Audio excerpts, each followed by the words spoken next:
বৈধ চ্যানেলে রেমিটেন্স পাঠাইতে হলে আগে বৈধতা আমাদের থাকা জরুরি। আমার প্রিয় বাংলাদেশি ভাই এবং বোনেরা, বাংলাদেশের সকল নাগরিক, এমপি, মন্ত্রী, ওইতা পৈতা সবাইরে আমার সালাম। এই ভিডিওটা কেউ না দেখা যাইবেন না।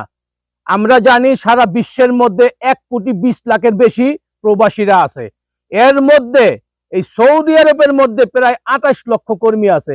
28 লক্ষ প্রবাসী এই সৌদি আরবের মাটিতে আছে। আমগো বাংলাদেশের নাকি বলে রিজার্ভ বলে খালি হয়ে গেছে গা, কথাটা বুঝছেন? কারণ এগুলো তো হিসাব আমরা চাইলে পাবো না। আমার এই ভিডিওটা অনেক গুরুত্বপূর্ণ, সবার ভিডিওটা দেখবেন এবং শেয়ার করবেন।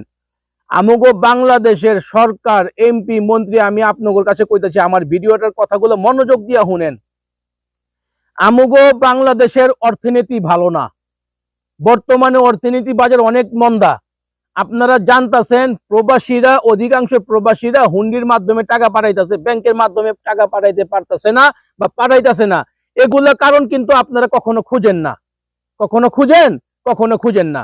মনে করতেছেন কি আপনাদের সিস্টেমের মধ্যে জানা আছে এই বছরের মধ্যে 2023-এ 2022-এ এত লক্ষ লক্ষ কর্মী প্রবাসের মাটিতে গেছে, তাহলে আমাকে রেমিটেন্স কই?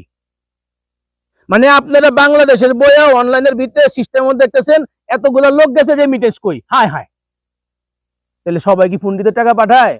আরে ভাই, সবার ইনকাম নাই। এই সৌদি আরবের মধ্যে 28 লাখ মানুষ কন্যা যা দেখেন, কমসে কম 5 থেকে 7 লাখ মানুষ বেকার ঘুরতেছে, চাকরি পায় না, কেউ মালিক পায় না, কেউ কফিল পায় না, কেউ কোম্পানি খুঁজা পায় না। আপনার এগুলো খোঁজ করতে হইব। এগুলোর লেগে আলাদা একটা তদন্ত কমিটি বানান, এগুলোর লেগে আলাদা একটা গ্রুপ বানান। কারণ আমরা যে সাধারণ প্রবাসী, সৌদি আরবের সরকারের কাছে যদি কোনো অভিযোগ করবো, আমাকে কথা পৌঁছাইব না। আপনারা এমপি, আপনারা মন্ত্রী, আপনারা একটা চিঠি দিবেন, আপনারা ফোন আলাপ করতে পারবেন, আপনারা কথা কইতে পারবেন, আমরা পারুম না, আমগো কথা কোনো ভ্যালু নাই। এখন আমার অনুরোধ হইল গিয়া, আপনারা যদি পারেন বাংলাদেশ থেকে 2 বছর, অনলি 2 বছর কোনো কর্মী সৌদি আরব দিবেন না।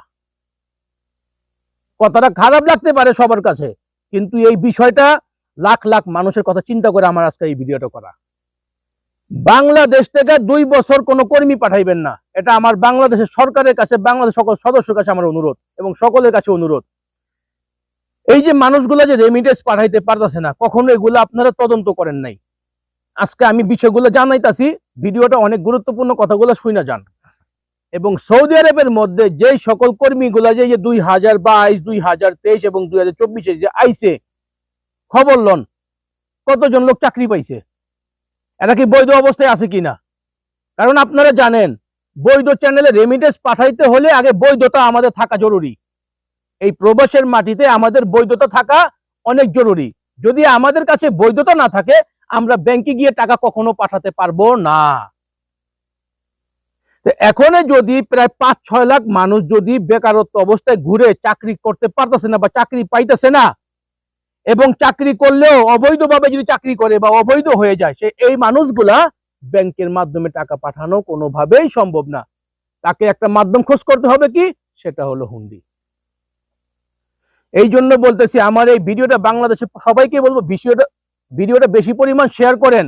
কারণ বাংলাদেশের মানুষ, কিছু কিছু মানুষ আছে এসি রুমে বইয়া বড় বড় লেকচার দিয়ে জায়গা, প্রবাসীগো সম্বন্ধে কোনো অভিজ্ঞতা রাখে না। একটা মানুষ দেশ থেকে বিদেশে গেলে মনে করি গেলেই তো টাকা উঠতেছে, যে মনে টাকা কামাইতেছে, রেমিটেন্স কই আমুগো? আগে রেমিটেন্স দেশে আওয়ার লেগা যেই মানুষটা গেছে দেশের থেকে, যে রেমিটেন্সের মেশিনটা যে পাঠায় দিলেন বাংলাদেশ থেকে, ওকে খবর লন ওরা যে চাকরি পাইছে কিনা, কাজ পাইছে কিনা। এই কারণে কইছি 2টা বছর অনলি বাংলাদেশের থেকে কোনো কর্মী, বাংলাদেশ থেকে কোনো কর্মী অনলি 2টা বছর পাঠাইবেন না। এইখানে যে লোকগুলা আছে বর্তমানে বেকার অবস্থায় আছে, আপনারা সৌদি আরব সরকারের সাথে বৈঠক করেন বা যার সাথে বৈঠক করেন, আপনারা পারবেন। এই অসহায় মানুষদেরকে একটু চাকরি নিয়ে দেন, এদেরকে একটু বৈধতা রাস্তা করে দেন, তাহলে দেখবেন বাংলাদেশের অর্থনীতি বিশ্বের কোন কোন দেশ থেকে কি পরিমাণ আসবে জানি না, এই সৌদি আরবের থেকে ভালো মানের রেমিটেন্স ইনশাল্লাহ আমাদের বাংলাদেশের মানুষ পাবে। তো আমার কথায় যদি কোনো ভুল ত্রুটি হয়, আল্লাহর বান্দারা ক্ষমা দৃষ্টিতে দেখবেন। আমি আবারও বলতেছি, আমার কথাগুলো চিন্তা ভাবনা করেন, কথাগুলো কোনো রং নাকি রাইট হলে ভিডিওটা বেশি পরিমাণ শেয়ার করেন, সবাইরে জানায়া দেন। আপনারা ভালো থাকবেন, সুস্থ থাকবেন। আল্লাহ রাব্বুল আলামিন সবাইরে ভালো রাখুক, সুস্থ রাখুক। আসসালামু আলাইকুম ওয়া রাহমাতুল্লাহি ওয়া বারাকাতুহু।